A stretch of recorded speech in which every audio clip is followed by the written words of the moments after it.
Welcome to the Banker Lamp. Please enjoy the video. You begin by doing the quick essentials. Make sure your motherboard supports SATA or NVMe and that you have the right cable or M.2 slot. Once powered off, ground yourself and install the SSD firmly. Do not force it. Boot into BIOS or UEFI now. Look under storage or drives to confirm the controller sees the device, and make sure the SATA controller is set to OSI or that NVMe lanes are enabled, so the OS can detect it later.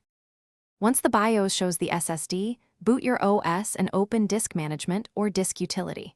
You need to initialize the disk. Choose GPT for modern systems, MBR only if you have a legacy reason.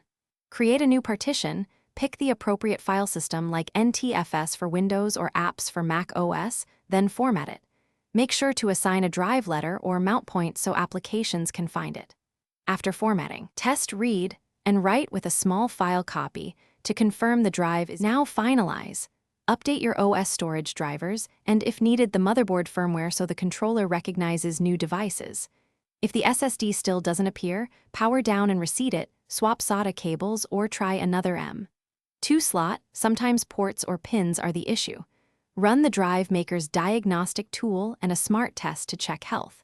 If diagnostics show hardware faults, request an RMA. Otherwise, a driver or BIOS setting is usually the root cause and is fixable by updating. Thanks for watching. If this was helpful, leave a like and consider subscribing. See you next time.